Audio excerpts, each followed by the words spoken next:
de juger. À vous de juger, une émission de débat sur la RTB Radio. À vous de juger, Bénédicte Zoré Savadogo. Réalisation, Augustin Zapsori.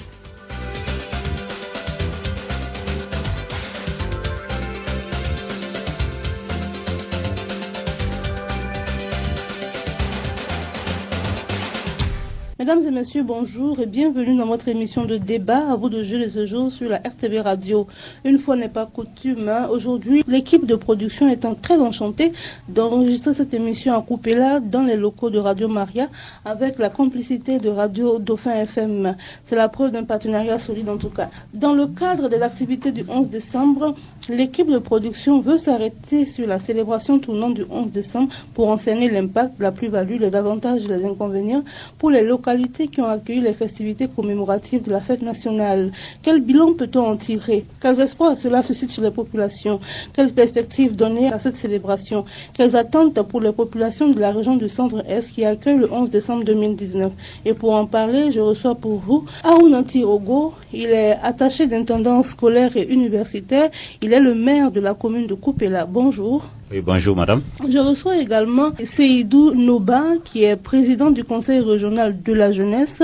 Il est également président de l'association Initiative pour un développement durable. Bonjour. Bonjour madame. Amédée Silga est communicateur et promoteur de radio. Il est le directeur de Radio Dauphin FM de Coupéla. C'est d'ailleurs grâce à son concours que nous enregistrons dans les locaux de Radio Maria. Bonjour. Bonjour madame. Et encore merci pour tout, pour la disponibilité. Merci à tous de participer à cette émission et merci au directeur de Radio Maria, monsieur l'abbé Laurent Junior Nadembega. Merci également au chef de programme, monsieur Mathias Ganem-Touré. Première question pour rentrer dans le sujet. Depuis 2008, le gouvernement burkinabé a initié la célébration tournante du 11 décembre et c'est d'ailleurs la région de l'Est qui a accueilli les activités commémoratives de cette fête. Aujourd'hui, Monsieur, quelle analyse ou quelle lecture vous faites de cette innovation? Je commence par vous, monsieur le maire. Ok, merci bien, madame. Pour moi, je pense que c'est une très belle initiative, voilà, donc de faire ça donc d'une manière tournante. Monsieur Silva? Oui, merci beaucoup. Cette célébration tournante ne fait que rehausser de l'éclat ces entités, ces régions qui n'avaient pas des opportunités pour certaines constructions, notamment les infrastructures, et l'amélioration des cadres d'hôtellerie. Nous avons aussi les routes qui viennent quand même réanimer la vie communautaire et commerciale, économique de ces entités. Ce n'est qu'à saluer à sa juste valeur. Monsieur Noba? Ok, je trouve tout comme mes précédents, que la célébration tournante du 11 décembre est une belle initiative, partant de sa philosophie qui est d'orienter les investissements, voilà, vers la zone choisie. Et j'apprécie déjà parce qu'il arrive à des moments où on pense que la répartition des investissements n'est pas souvent équitable. Et si on permet aux différents investissements de s'intéresser à une zone, on ne peut que saluer parce qu'au-delà de ces investissements déjà décidés par le budget de l'État, il arrive que l'orientation de cette festivité dans une région attire d'autres partenaires qui viennent contribuer de façon effective. Il y a aussi la vie même communautaire qui change parce que vous êtes d'accord avec moi que depuis qu'on parle du 11 décembre au Centre-Est, la question d'hôtellerie, la question de restauration, la question de tout ce qui peut amener les commerçants, les opérateurs économiques à investir va changer un peu. Ils vont pouvoir changer le train de leur vie alors que si c'était seulement à Ouagadougou, le Centre-Est n'allait pas profiter de ce volet-là. Justement, vous faites bien de parler des infrastructures hôtelières, vous parlez aussi des routes et tout. Est-ce que quand on fait un regard rétrospectif un peu sur les régions qui ont connu le 11 décembre, par exemple en 2008 c'était l'Est à Fada-Ngourma, en 2009 c'était à Ouaïguia, en 2010 à Bobo-Dioulasso, en 2011 ça devait être à Koudougou mais ça a été annulé pour situation nationale, donc finalement Koudougou c'était en 2012, en 2013 c'était Dori, 2014 Dédougou, 2016 c'était Zignaré mais on n'a pas pu faire à Zignaré, 2016 c'était à Kaya, 2017 Gawa, puis 2018 Manga, 2019 Tenkodoro. Est-ce que quand vous faites le tour, quand vous regardez un peu ce qui s'est déjà passé comme investissement dans ces localités-là, est-ce que véritablement il y a une plus-value? Est-ce que les populations entretiennent ces localités? Est-ce que ça a apporté quelque chose de plus à ces populations, monsieur le maire? À mon avis, il y a eu vraiment une plus-value donc avec toutes les réalisations qui se sont passées donc dans ces villes-là. Voilà, donc en ce sens que quand vous regardez, la plus-value peut s'illustrer donc à plusieurs niveaux. Lesquels? Voilà, donc il y a d'abord l'urbanisme, voilà, donc de la ville donc qui a connu donc d'amélioration. Il y a également le comportement. Voilà, donc le comportement des uns et des autres. Oui, voilà. Le comportement, vous parlez de quoi? Oui, quand je parle de comportement, parce que quand vous regardez par exemple à Fada, la commémoration donc de 2008, voilà, donc m'a trouvé donc à Fada, mais apparemment j'ai constaté que il y a eu un changement de comportement, en ce sens qu'avec les feux tricolores, voilà, donc c'est des gens qui n'avaient jamais vu. Et c'était une première fois. Et sinon, tous les jours, on enregistrait donc autant d'accidents. Voilà. Donc maintenant, à travers donc les feux tricolores, ils ont adapté un peu progressivement donc à ces feux tricolores. Et donc le comportement également a changé. Voilà. Donc en dehors de ça, il faut dire que il y a eu la cité. La cité des forces vives. La cité des forces vives. Voilà. Donc j'avais un ami qui était donc là-bas. Voilà. Donc à cette occasion, donc il a pu donc s'inscrire donc à ces logements. Et voilà, donc il a soldé un peu et enfin il a trouvé maintenant sa villa propre à lui. Voilà, donc chose qui était difficile. Voilà, donc pour moi, je dirais que il y a eu vraiment une plus-value.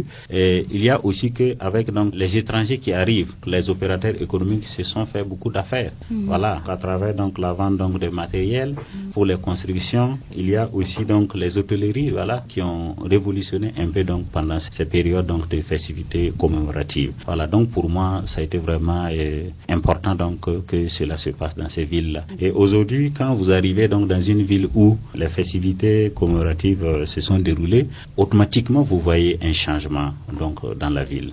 Voilà, donc pour moi ça a son importance. D'accord, monsieur Amédée, c'est ça? Oui, c'est vrai. On constate le changement partout où il y a eu la célébration des festivités du 11 décembre. Lesquels changements d'ailleurs qui se sont améliorés au fil de l'année au regard peut-être des échecs des autres entités, et à chaque année ils redoublent d'efforts pour parfaire, déconcentrer les investissements. Du reste, l'entretien reste toujours un problème nodal. L'entretien parce que il ne suffit pas de construire des infrastructures pour donner, parce que c'est calé, nous devons faire ça pour telle entité, sans peut-être les consulter. Si c'est ce qu'ils veulent, ils vont entretenir. Si vous amenez football dans une zone où les gens ne font pas de football,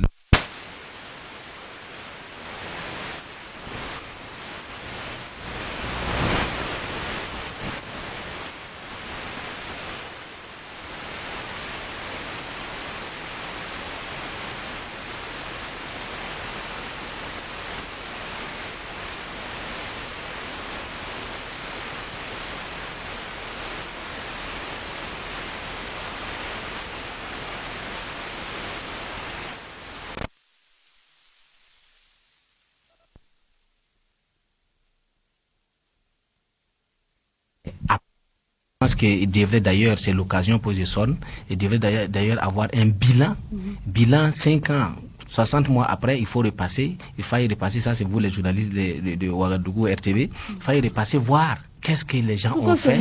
Tous les journalistes peuvent le faire. Pas de quoi, mais nous attendons à ce que les gens fassent le bilan pour que nous voyions dans les journaux et nous écoutions ou regardions à la télé, qu'est-ce que les gens en ont fait de ces infrastructures après 60 mois, 5 ans. Est-ce que c'était vraiment ce qu'ils voulaient? Si ce n'est pas ce qu'ils voulaient, à penser à d'autres manières de communication pour pouvoir leur offrir ce qu'ils veulent. Ne leur donnez pas ce que vous voulez, mais donnez-leur ce qu'ils veulent. Monsieur Noba? Oui, je pense que il y a eu une plus-value. Tout ce qui est investissement, et même si ça ne répond pas parfaitement aux attentes de la population, et ça apporte toujours une plus-value. Tout de même, il arrive qu'il y ait des couches sociales qui se retrouvent un peu lésées par rapport à d'autres couches. Lesquelles? En termes d'investissement, on peut par exemple aller investir dans une zone où les conséquences négatives voilà, vont s'abattre sur ces populations-là. Et quelquefois, vous êtes d'accord avec moi que lorsqu'on prend même ne serait-ce que les cités qui sont construites dans presque toutes les villes qui ont déjà eu le passage du 11 décembre, quelquefois les populations de base ne sont pas bénéficiaires de ces cités-là parce que les conditions ne sont pas à leur portée. En majorité, c'est ceux qui ont les moyens là encore qui viennent compétir pour prendre, et puis la population de base qui peut-être sont environnantes ne bénéficient pas réellement de ces investissements. Voilà pourquoi j'ai dit d'autre part, d'autres peuvent avoir des grincements dedans. Sinon, de façon générale, on peut dire que les investissements ont toujours de plus-value pour les populations. Et du reste, comme l'a dit le directeur de Radio Dauphin, c'est vrai qu'au niveau de la société civile, nous, on fait souvent des travaux de veille citoyenne. Lorsque après investissement des choses ne vont pas bien, c'est à nous aussi de soulever la chose et puis gérer. Mais il arrive que souvent la société civile n'a pas les moyens, les mesures pour pouvoir voir ça par les autorités compétentes. Voilà pourquoi la place de vous en tant que journaliste est importante pour venir souvent relayer quand il y a des grincements quelque part pour qu'on puisse voir qu'effectivement c'est ça. Parce que souvent même les autorités locales n'ont pas de force pour gérer certaines choses. Vous êtes d'accord avec moi que le 11 décembre, quand on prend les investissements, la plupart des investissements ont été décidés au niveau national. Il n'y a pas de participation de la base, la plupart. Et donc quand c'est comme ça, il y aura beaucoup de difficultés de suivi. Et même quand vous suivez et qu'il y a des difficultés, vous ne pouvez pas interpeller directement l'autorité locale. Et vous avez du mal aussi à avoir accès à l'autorité supérieure, par exemple, pour interpeller. Oui, même quand c'est décidé, quand les infrastructures, les investissements, par exemple, sont décidés au niveau national, il y a quand même des représentants au niveau local, non? Des représentants au niveau local, je n'en connais pas. Le maire, vous n'étiez pas représentant quand on a décidé de faire telle ou telle infrastructure à Kupela, Tenkologo et Ouargla, il n'y a pas une rencontre des autorités? Bon, au fait, ce que M. Noba a dit, c'est pertinent. Voilà, en ce sens que effectivement, ça a été édicté donc depuis le niveau national. Maintenant, on a été à une rencontre, voilà, donc des forces vives de la région, et voilà, donc ça a été édicté que voilà, il y aura donc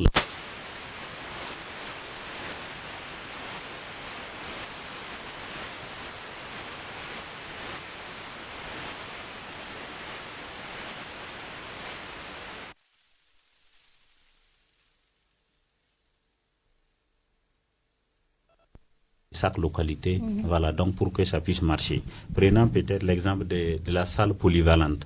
Déjà, quand vous regardez à Kupela, voilà, donc il y a moins donc de grandes salles, voilà, donc pour des rencontres. Alors qu'à Tenkodogo, il y a la grande salle du conseil régional, il y a également donc à l'hôtel Lafi, à l'hôtel Diamou, il y a plein de salles donc déjà qui sont là.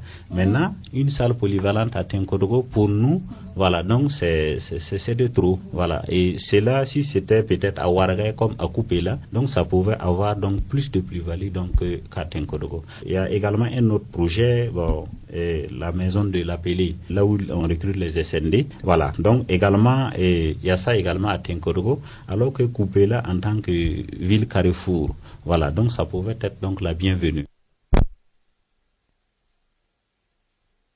Voilà, mon prédécesseur. Ici, monsieur le maire, un problème qui a été décidé au niveau national, ça a été décidé en faveur de Tenkologo et non pas en faveur de Ouargla et Kupela. Naturel. Comme si vous êtes un peu frustré. Oui, je suis frustré parce que pour spécifiquement Kupela, moi j'ai fait donc des correspondances à plusieurs reprises, voilà, donc pour donc demander l'amélioration donc des projets à réaliser à Kupela, mais ça a été vain, voilà, jusqu'à voilà maintenant. Donc vous pensez que les investissements qu'on a mis à Tenkologo, c'est un peu de trop pour la ville de Tenkologo? Est-ce parce que la ville de Tenkologo est chef-lieu de région qu'on a mis ça là-bas, oui, ou bien naturellement? Oui. Donc c'est que les chefs-lieux de région qu'on a tendance à valoriser. Au fait, puisque quand vous regardez donc la philosophie, il faut repartir en arrière. La philosophie même donc de ces commémorations, on dit qu'on fait donc le tour donc des régions. Voilà, donc c'est bien. Voilà. Maintenant, l'esprit est que quand vous regardez donc en 2008, tous les investissements se sont faits au niveau donc de Fada. Voilà. Donc l'autre alternative, on n'a pas une idée claire. Après donc les chefs-lieux des régions, ça va faire le tour des provinces, ça va faire le tour des communes et comment ça va se passer. Donc c'est ça donc le véritable problème. Si on avait commencé donc à investir donc les chefs-lieux des régions, s'il y a lieu qu'on continue avec donc les chefs-lieux des régions et reprendre également donc le tour des 45 provinces, je pense que... Ça va maintenant 45 moins 13 parce que les chefs-lieux de région sont dans les provinces. Oui, tout à fait. Donc voilà. Donc je pense que bon, ça pourrait vraiment être donc la meilleure solution. Bon, sinon, si ça va se limiter au niveau donc des chefs-lieux de région, voilà, donc nous verrons que donc le développement donc de la région ne sera pas donc d'une manière harmonieuse. Et là c'est compliqué. Donc Voilà. vous aurez souhaité qu'on fasse un partage équitable entre les 3 provinces, par exemple de la région du centre-est. Bon, même si c'est pas donc l'équitabilité, voilà, donc c'était donc effectivement, comme je l'ai dit, voir la potentialité de chaque ville, voilà, et puis donc orienter donc ces projets-là. Voilà, c'était mon souhait. D'accord, merci Voilà. beaucoup, Monsieur le maire. Monsieur Siliga, qu'est-ce que vous avez à dire par rapport à ça, justement? Vous voyez que tout tourne autour de la communication. Et nous prônons une cohésion sociale. Les bouches réclament la paix et les actes préparent la guerre. Nous disons le contraire de ce que nous communiquons. Et je pense qu'il serait mieux. De toute façon, on se bat des échecs des autres pour parfaire. Je dirais que Cascade s'est déjà lancé. J'ai vu que c'est le 15 septembre, ils ont déjà lancé des activités. Et je remercie vraiment l'État pour ça. Parce que ça n'a jamais été fait comme ça. Donc c'est 2 ans à l'avance, presque le 15 septembre qu'ils ont lancé le démarrage des activités aux Cascades. Ben, il serait mieux de se baser des échecs encore de notre région, le centre-est, pour parfaire les Cascades et bien d'autres régions à venir. Sinon, la répartition, c'est vrai que c'est un effort. Ça a commencé à concentrer, déconcentrer. La déconcentration, il leur manque toujours un peu à parfaire. C'est bien, mais c'est pas arrivé comme disent les marchands. Il leur manque un peu à parfaire. Et par moment, je pensais, je ne suis pas spécialiste, mais je pensais que si on prenait peut-être au prorata de la population, si on faisait un calcul comme ça, parce que combien d'habitants la province de Kouritenga, et bien on va dire que voilà, si et ça, on vous donne, si on cale, je vois que c'est 30 milliards ou c'est combien de milliards? 30 milliards le budget. 30 milliards le budget. Voilà, si on cale ça, on fait au prorata de la population. Pour le nombre de population, on dit voilà, choisissez ce que vous allez faire, mais de toute façon, on vous donne tant de milliards. Et chaque entité, on regarde, je pense que ce serait mieux. Mais cette fois-ci, en tout cas, nous n'avons pas su sur quelle base se fait la répartition. Est-ce que c'est pas Ça purement semble politique? Oui, et si ça l'est, ils ont... Si la politique Allez-y. peut venir influencer la cohésion au niveau de la base, il faut qu'à un certain moment, nous ayons le courage d'indexer la politique pour dire que ce qui se fait n'est pas bien. Il a si bien dit, c'est la communication, c'est la démarche. La communication, pourquoi? La communication parce que lorsque nous faisons un feedback pour regarder dans quelle mesure les investissements du 11 décembre ont commencé à s'intéresser aux autres provinces, nous allons voir que, monsieur le maire, c'est de juste gars, il défend sa commune. Et nous allons voir que Boulsa s'est plaint de façon vigoureuse quand c'était le cas du centre-nord. Nous allons voir que côté Pau, le problème s'est posé quand c'était le cas du centre-sud. Ça veut dire qu'on n'implique pas les acteurs dès la décision, la répartition de ces Quand vous dites Bah. investissements. les acteurs, vous pensez à qui? Les acteurs, je pense par exemple, ne serait-ce que les maires, pour moi, doivent être dans... Aujourd'hui, quand nous parlons, peut-être le maire de Tankourgo, par exemple, n'était pas dans ce comité. Le maire de Ouarglaï n'était pas dans ce comité. Pourtant, c'est eux les premiers responsables des communes qui doivent surtout, qui sont chefs-lieux de province, au moins dans le comité d'organisation nationale, qu'on tienne compte de ces derniers-là, qui vont d'abord exprimer les besoins et que maintenant, on ne pourra jamais satisfaire tout le monde et que maintenant, à partir des débats objectifs, ils arrivent à planifier et là, tout le monde va se sentir concerné. Aujourd'hui, vous êtes d'accord avec moi que côté Kulpelugo, ça ne va pas. Je prends un exemple. Non, je ne suis pas d'accord avec vous parce que je ne sais pas. La population de Kulpelugo, actuellement, ça ne va pas parce qu'on leur donne aussi 5 km de bitume. Vous allez faire une voie rouge pour plus de 60 km, aller déboucher à 5 km en ville, c'est bizarre. Voilà, donc cette population-là est actuellement frustrée, et tout comme moi, parce que moi aussi je vais là-bas en tant que président régional, est frustrée actuellement parce que aurait pensé que si on dit 11 décembre, si on arrivait à investir de sorte à leur permettre d'avoir accès à leur chef-lieu de région sans les souffrances qu'ils vivaient avant cette célébration, et ils penseraient par exemple que c'est un 11 décembre réussi. Mais si on ne les a pas impliqués dès la décision de répartition pour qu'ils puissent voir, pour qu'ils puissent voir les difficultés qui empêchent de le faire, pour qu'ils puissent voir les perspectives en lien avec ça. Et il faut reconnaître que sa célébration, même souvent, peut amener d'autres à ne pas se sentir réellement dedans. Donc, il faut que, à partir des erreurs qu'on vit, puisqu'on a pu corriger des choses à partir des erreurs passées, on n'a qu'à continuer à tenir compte des erreurs qui se passent actuellement pour corriger davantage ce que nous vivons comme difficultés. À votre avis, au niveau national, qui sont ceux qui décident des investissements? Monsieur le maire, vous savez qui décide? Ok, donc au niveau national, je pense que c'est le gouvernement, donc d'une manière générale, et plus précisément, il y a le SP, donc du 11 décembre, voilà, donc de concert avec le président national qui est le ministre de l'administration du territoire et de la cohésion sociale. Voilà, donc ce sont eux qui sont au niveau national, avec donc bien d'autres acteurs, donc ce sont eux qui décident. Il y a aussi donc le concours donc de l'Assemblée, parce que ce sont eux aussi qui concourent donc au vote donc du budget destiné donc pour la célébration. Voilà. Maintenant au niveau local, voilà, donc le président c'est le gouverneur donc qui est donc le président régional. Bon, de concert donc avec certains services techniques, notamment donc les directeurs régionaux, voilà, donc et bien d'autres personnes. Mais j'imagine qu'au niveau national, justement, parce que je veux véritablement comprendre, hein, au niveau national, quand le ministre, le SP, le gouverneur, enfin, et le gouvernement de façon générale, ils ont quand même approché les premiers responsables sur le terrain pour savoir un peu quelles sont les attentes, non? Ou bien ça, c'est pas fait? Bon, ça, bon, je ne l'ai pas connu, je ne l'ai pas vu. Ah, okay. Voilà, et même j'ai déploré parce que quand vous regardez, il y a quelques projets donc qui appartiennent donc au département ministériel. Quand vous prenez par exemple, voilà, donc les 5 km de voirie, voilà, donc ça appartient donc au ministère des infrastructures, donc de le faire. Donc pour ce ministère, donc je tire mon chapeau. Voilà, donc ils ont suivi correctement donc le scénario. Ils ont été clairs, voilà, c'est 5 km qui est prévu. En temps, j'ai fait ma lettre, voilà, pour demander l'augmentation à 10.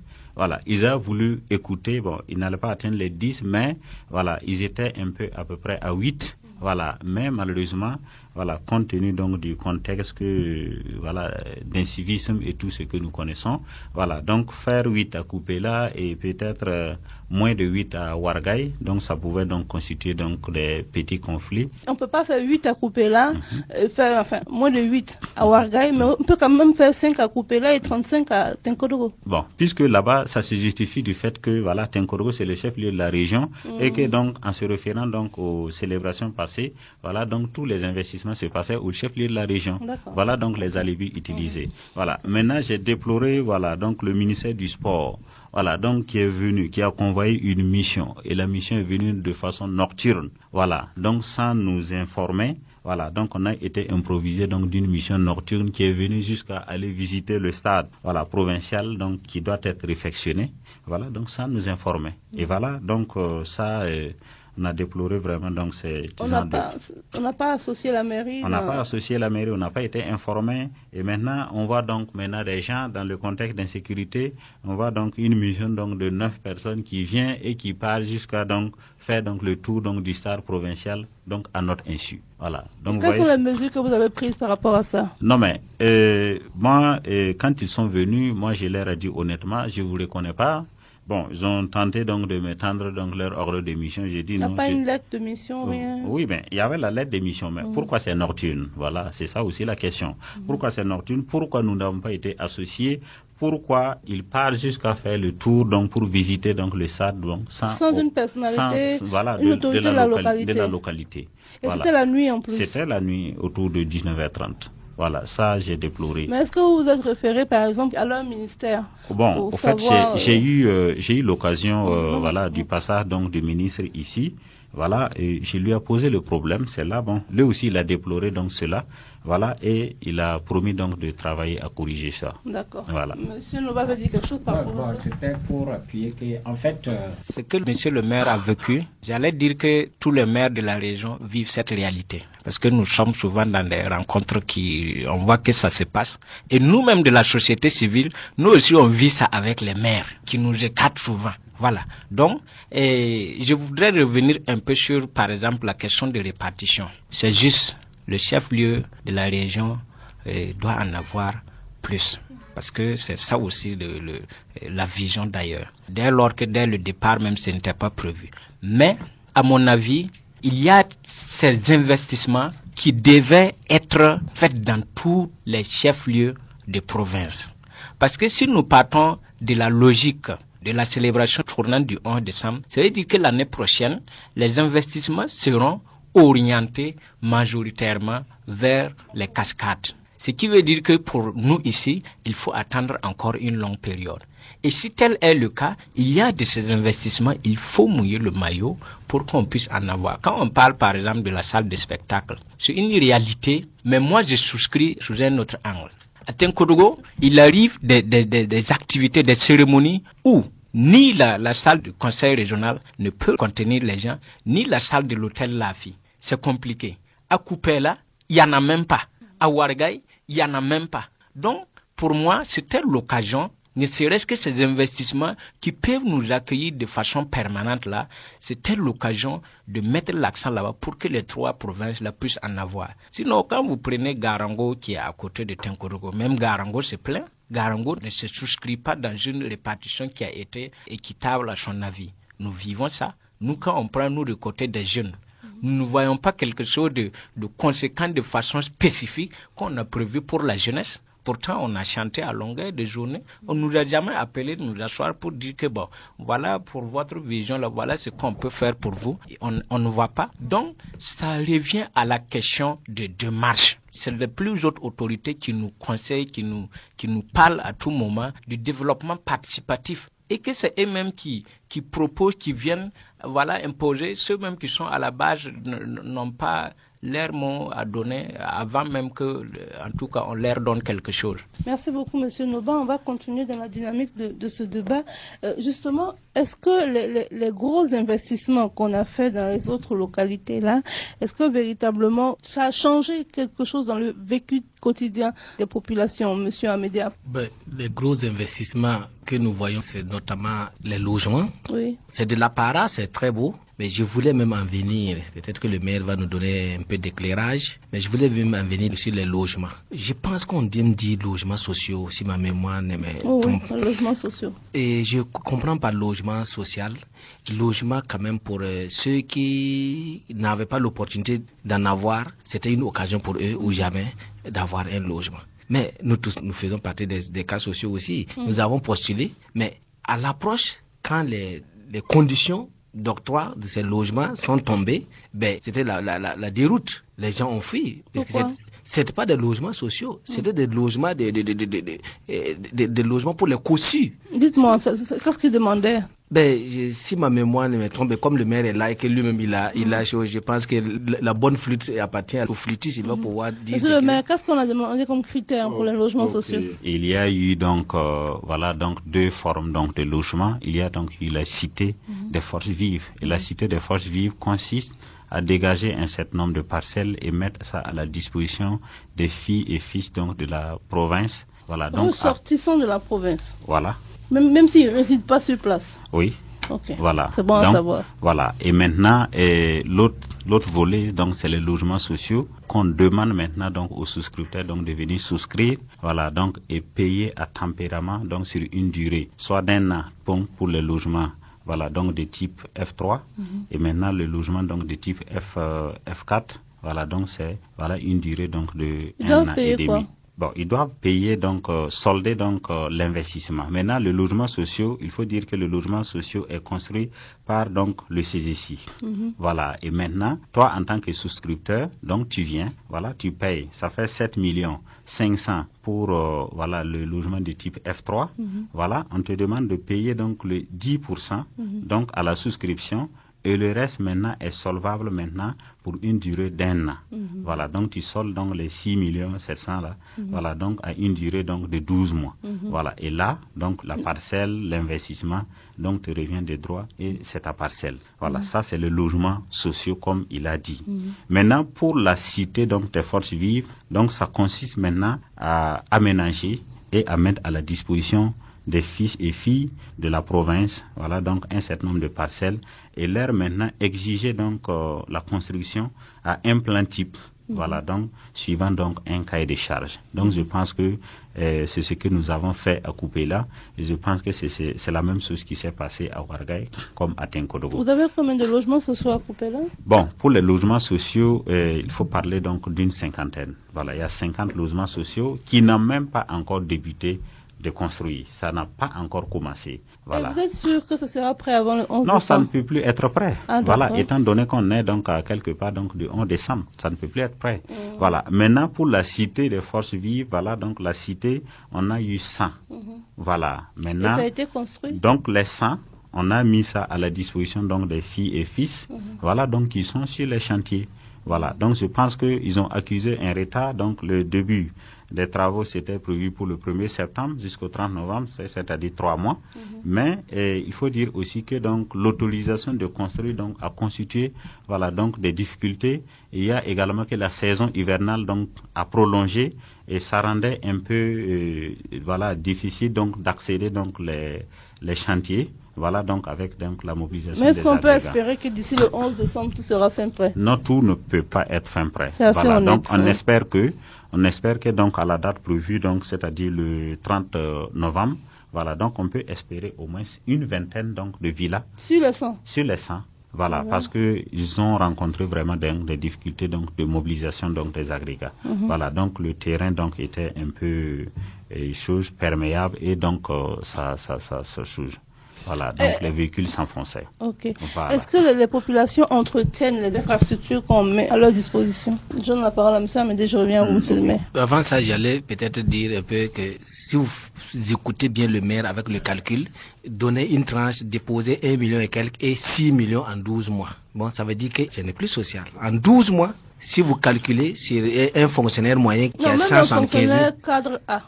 Cadre A qui a 275 000 francs par mois, et après avoir pris un engagement peut-être et puis la charge 2 ou 3 enfants, un enfant à l'internat, vous faites le calcul rapide, ce n'est plus social. Vous parlez de votre cas là.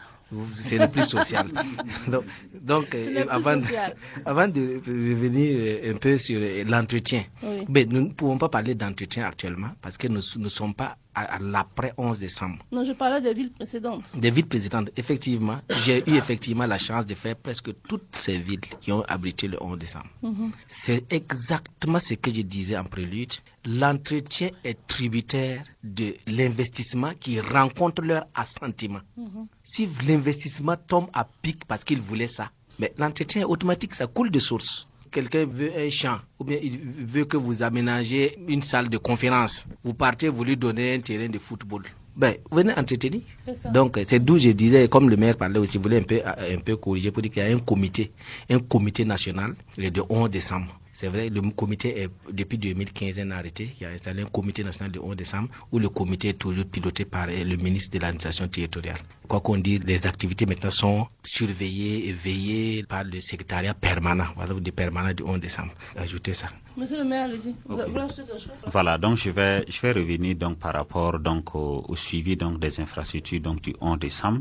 Voilà, il faut dire que donc dans notre région spécifiquement cette année, voilà, c'était une particularité parce que quand on prend par exemple les logements sociaux, quand vous prenez les logements sociaux donc qui se sont passés donc dans les autres villes ou dans les autres régions, voilà, ça dit c'est le CISESI qui est une direction générale, voilà, donc du ministère de l'Urbanisme et de l'Habitat, voilà, donc qui mobilise donc l'argent, qui vient pour faire l'aménagement et qui soumet ça donc peut-être à un promotionnaire immobilier de construire avec un plan type, voilà, donc avant de mettre ça à la disposition donc des demandeurs. Et ça fait que comme les gens ne se sont pas impliqués au tout début, ils prennent et entre-temps ils abandonnent. Et c'était sous forme de location.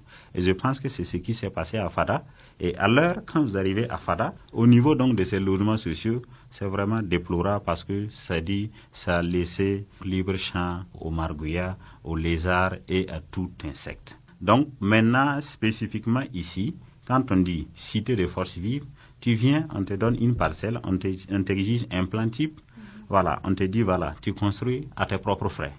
Mais si tu abandonnes après, mais tant mieux, c'est tant pis pour toi. Voilà, maintenant je pense que c'est une formule qui implique donc les acteurs concernés à s'investir d'eux-mêmes Et maintenant, pour la cité aussi, voilà, effectivement, il a déploré donc le coût. Effectivement, ce n'est pas adapté aux fonctionnaires lambda, donc cadre moyen, même cadre A comme vous dites, voilà. Donc, mais je suppose que avec donc la contribution, l'engagement que tu fais, donc ça montre que voilà, donc tu es intéressé et par conséquent, donc ça ne sera pas donc laissé pour les margoyas et les lézards. Merci beaucoup, Monsieur le maire. Monsieur Noba veut ajouter quelque chose? Ok, je veux ajouter quelque chose par rapport à cette question des cités qui divise beaucoup, parce que moi personnellement, je suis allé aux premières heures pour postuler. J'ai vu que ce n'était pas à ma hauteur. Donc un fonctionnaire de cadre A ne peut pas, mais je ne voudrais pas parler de fonctionnaire parce que toute la population doit être bénéficiaire. Donc si on aborde seulement sous cet angle, on risque d'être ségrégationniste. Monsieur le maire vient de dire qu'à Coupéla, au niveau de la cité des forces vives, il y a 100.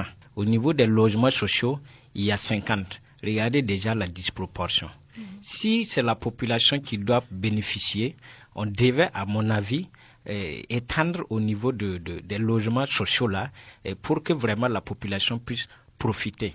Que ce ne soit pas ceux qui sont encore plus nantis, qui viennent encore, qui ont les moyens et qui ont même déjà des parcelles construites, qui viennent encore s'approprier pour peut-être les revendre après, voilà, aux mêmes plus pauvres là. Parce que les conditions qui font que les sociaux ne peuvent pas postuler, c'est quoi? Il y a d'une part les cautions qu'il faut déposer et d'autre part, il y a le délai de mise en œuvre. Comment quelqu'un qui a un cas social, comme on le dit, peut trouver 7 500 000 en une année? Ce n'est pas réaliste. Hein? Nous demandons donc, si c'est possible, que pour les autres villes, pour nous, on peut dire déjà que c'est déjà passé, qu'on puisse revenir à ces conditions-là pour vraiment aider la population avec beaucoup de sincérité. Maintenant, l'autre aspect, c'est quoi? Pour moi, la question des logements sociaux ne devrait pas attendre seulement les festivités de 11 décembre, parce que les 11 décembre passent, les cas sociaux restent. Donc, on devait trouver un mécanisme qui permette aux différentes communes d'avoir, parce que si le problème de lotissement est là et que ça pose problème, peut-être que si on procède de la même manière qu'on donne des cités de force vive là aux populations, ça peut permettre aux gens de pouvoir acquérir des terrains viabilisés sans conflit. Et il sera encore question de revoir la souplesse même de la chose, peut-être pour augmenter le nombre d'années de paiement et puis peut-être D'accord. Voilà. Merci beaucoup. Je vais juste intervenir donc, par rapport à ça. Voilà. Donc par rapport au nombre donc de logements sociaux à comparer donc avec la cité, voilà, je pense que c'est depuis 2017 voilà que le programme national des logements sociaux donc a initié donc ce projet. Et pour donc les villes comme Coupéla, chef-lieu de la province, voilà, donc il était prévu voilà, au moins 50 logements sociaux. Donc c'est un projet, un programme donc en expérimentation. Et pour ce faire, donc c'est le fait que ça n'a pas été réalisé en 2017 ni en 2018, voilà, donc c'est parce que on a eu donc des difficultés de la mobilisation foncière. Donc on a plaidé, voilà, jusqu'à la dernière minute, on n'a pas pu dégager un terrain conséquent donc pour l'aménagement donc de ces 50. Donc c'est dire que c'est encore les mêmes 50 qui ont été reconduits ici, voilà, donc toujours donc dans le cadre de ce programme. Maintenant, en rappel, c'est dire que on a ouvert encore une nouvelle souscription pour les logements sociaux et pour le cas spécifique de Coupéla. Je pense que mon service technique qui a enregistré donc les dossiers, il n'a enregistré que 7. Par contre, au niveau de la cité des forces vives, nous avons enregistré en tout 423 demandes. En réalité, les gens ont flairé un peu la faille. C'est-à-dire que vous venez, on vous donne une parcelle. Voilà. Voilà. Les gens voulaient juste la parcelle, voilà, et voilà, construire. Je pense que c'était donc l'esprit comme ça. Voilà. Merci beaucoup, monsieur le maire, pour tous ces éclaircissements-là. On va continuer dans la dynamique de ce débat. C'est vrai qu'on a beaucoup critiqué un peu les ratés ou les manquements de cette célébration-là. Aujourd'hui, je voudrais aussi qu'on s'arrête un peu sur les grandes réussites, hein, parce que quand même, il y a eu des réussites. Donc, je voudrais qu'on s'arrête un peu sur les grandes réussites, de quoi avoir des arguments pour féliciter un peu tout le comité national d'organisation. Monsieur Amédée, est-ce qu'il y a des réussites que vous avez constatées?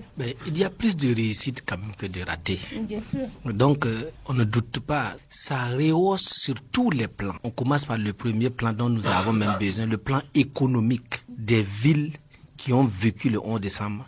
vous sentez rapidement le développement économique.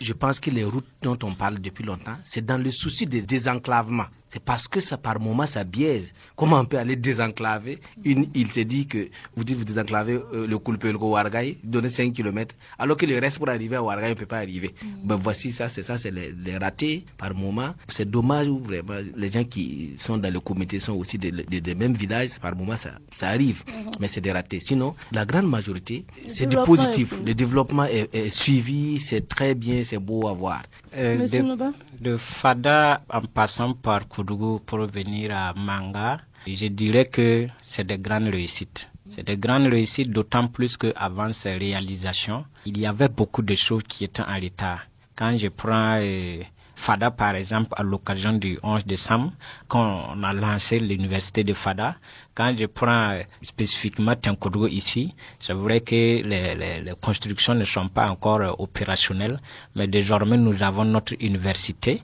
voilà, même si les filières aussi sont limitées. Déjà les infrastructures au niveau de la ville, il y avait certaines zones des villes qui étaient quasi inaccessibles. Il y a la question d'accessibilité qui posait des problèmes. Il y a la question des infrastructures socio-éducatives qui ont été mises en place. Même si ça ne répond pas à 100% aux attentes des populations, on dirait que c'est des grandes réalisations, c'est des grandes œuvres. L'exemple, si on achète chaque 5 ans, nous allons voir que la différence est nette. Donc, partant de là, on peut dire qu'il y a eu de grandes réussites. D'accord. Merci beaucoup, monsieur le maire, la grande réussite. Voilà, moi je dirais particulièrement que la commémoration donc du 59e anniversaire donc de notre pays à l'indépendance au centre Est, en tout cas, a été donc une réussite presque totale, parce que d'abord au plan institutionnel, c'est bien vrai que on a parlé, voilà, donc les infrastructures ou les projets ont été imposés, mais je loue donc vraiment l'initiative du gouverneur de la région du Centre-Est, voilà, donc qui n'a pas cessé donc de multiplier donc des cadres de concertation, voilà, donc et à chaque fois que voilà il y a quelque chose, donc tous les acteurs, les forces vives donc sont tenus informés.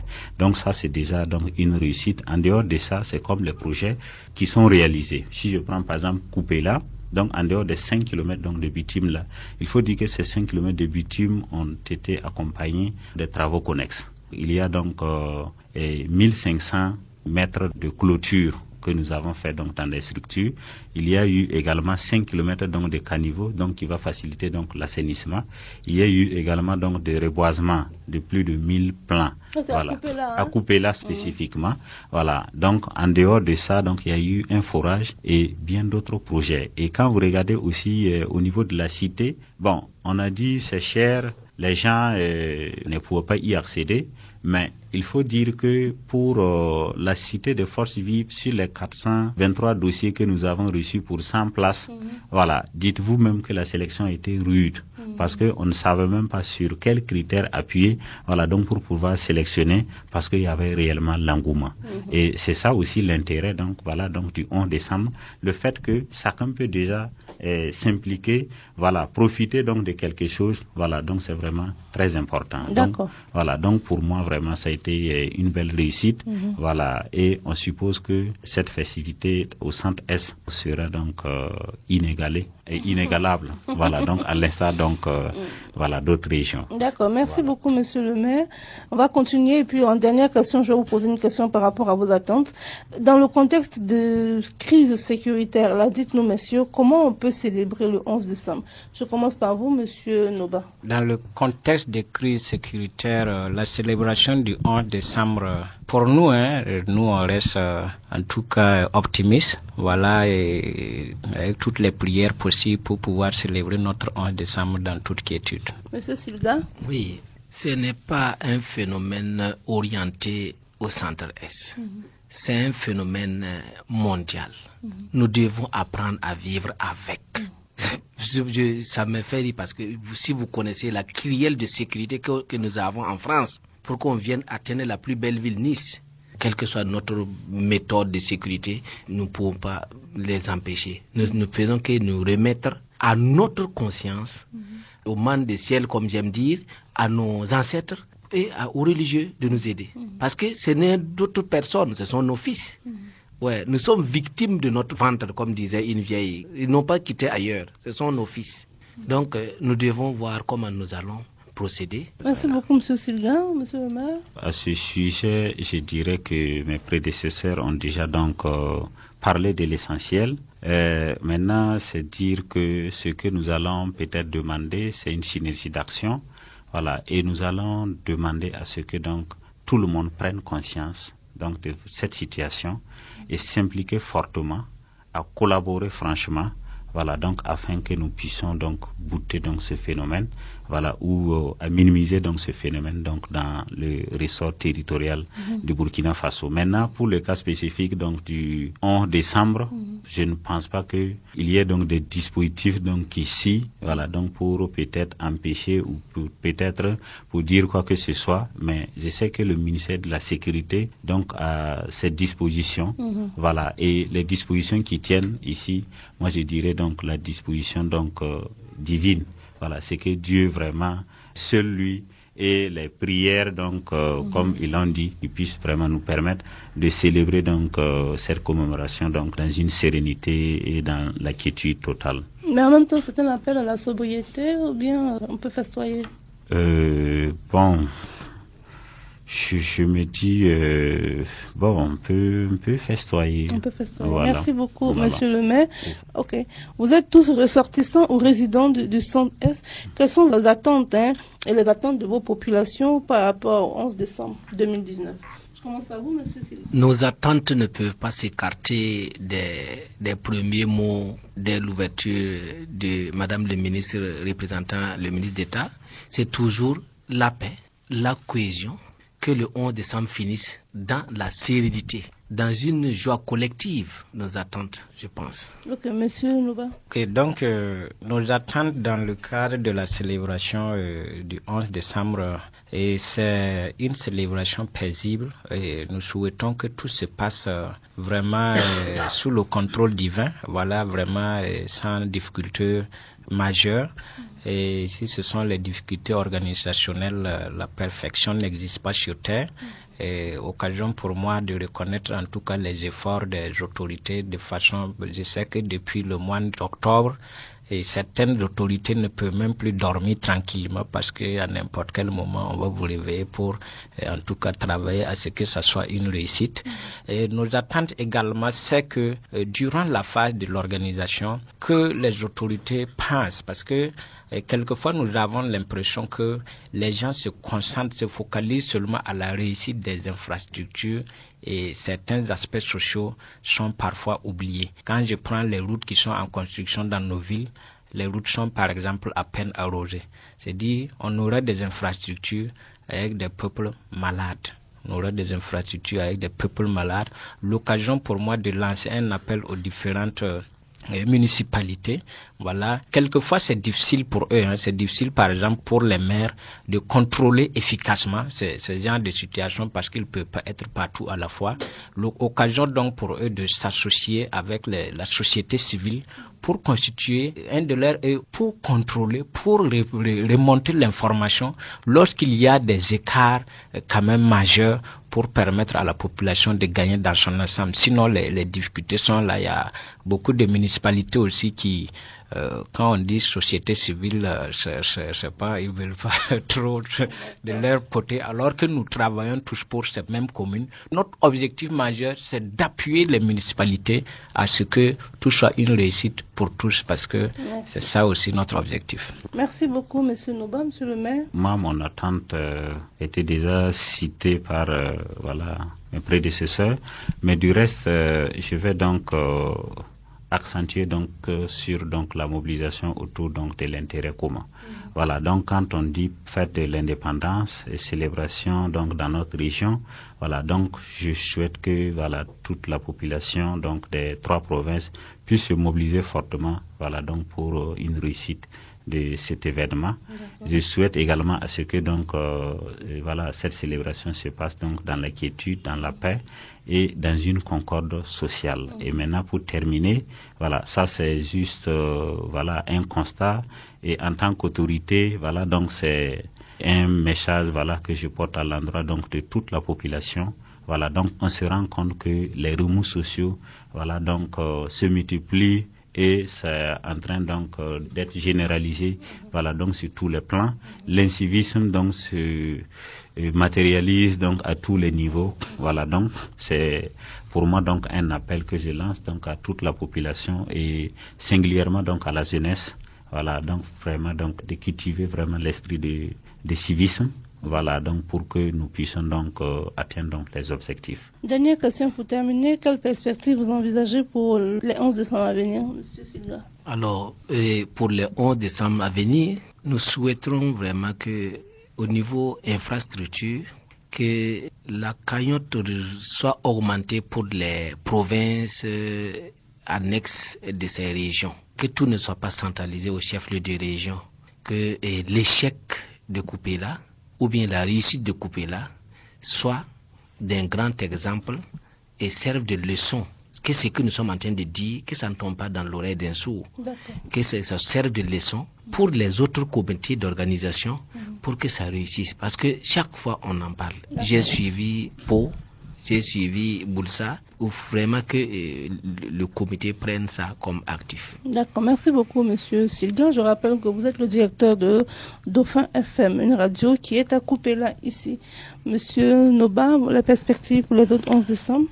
Perspective, je dirais que c'est un peu au-dessus de moi. Pour moi, les perspectives sont surtout des cours du comité national d'organisation qui peuvent déjà penser à comment, à partir de ce que nous avons dit au préalable, comment ils vont s'en servir pour mieux planifier pour les régions qui vont abriter les festivités à venir. Ben, moi, je dis déjà, c'est côté, généralement, c'est du côté des investissements que le problème se pose. Ils n'ont qu'à travailler à impliquer les acteurs à la base, impliquer davantage, voilà, et pour répartir les investissements. Aussi, tenir compte des situations sociales de base, je dis les communautés de base, notamment pour octroyer, pour donner certains acquis, certaines choses qui peuvent être à leur profit. D'accord. Merci beaucoup, Monsieur Noba. Monsieur le maire, on termine avec vous. Les perspectives pour les autres éditions. Bon, pour moi, les perspectives, voilà, peuvent se situer donc au niveau des infrastructures. Voilà, je me rends compte que les infrastructures qui sont en train donc d'être réalisées, voilà, dans le cas du 11 décembre, souvent ne terminent pas donc dans le meilleur délai. Voilà, donc c'est de voir si le comité national peut donc donner un peu plus de temps, voilà, donc à ces régions donc qui accueillent donc ces festivités-là, donc de pouvoir réaliser donc les ouvrages donc dans le meilleur délai. Quand vous regardez le cas spécifique de Manga, sur 350 logements sociaux, il n'y avait qu'une centaine donc qui étaient prêtes. Donc tout le reste, et même jusqu'à présent, il y a des chantiers qui traînent toujours les pas. Voilà, donc ça, ce n'est plus donc dans le cadre du 11 décembre, voilà, mais voilà, c'est compliqué, donc c'est des retards. Voilà, maintenant, au niveau donc de la voirie, voilà, donc les bitumes, effectivement, c'est comme M. Nova l'a dit, il faut réellement donc donner plus de temps. Réaliser donc des bitumes, c'est pas quelque chose qu'on peut faire aussi à la hâte dans un délai donc de 4, 5, 6 mois. Voilà, donc si on veut réellement avoir donc des ouvrages de qualité. Donc c'est essayer de voir, donc maximiser donc la ressource, voilà, donc et également donner plus de temps à ces réalisations. Et maintenant le souhait aussi c'est demander donc à ce comité national de partir donc toujours sur la base donc des potentialités. Voilà, il faudrait pas seulement qu'on fasse des infrastructures ou bien des projets qui ne vont pas peut-être beaucoup servir. Voilà, je pense que nous vivons donc dans un monde agricole. Voilà, nous vivons dans un monde d'élevage. Mais est-ce que dans le cadre du 11 décembre, on ne peut pas aussi réfléchir, voilà, sur peut-être des projets qui puissent donc accroître donc ces secteurs d'activité-là, afin que tout le monde donc soit puisse en profiter, bénéficier. D'accord. Voilà. Merci beaucoup, Monsieur le maire. Voilà, merci à vous tous. Mesdames et messieurs, ce sont sur ces propos que va prendre fin votre émission de débat de ce jour. Nous nous sommes arrêtés sur l'impact de la célébration tournante du 11 décembre, bilan et perspectives. Et pour analyser le sujet, nous avons avons reçu pour vous Monsieur Aruna Tirogo, il est maire de la commune de Koupela. Nous avons aussi reçu Seydou Noba, qui est président du conseil régional de la jeunesse du centre-est.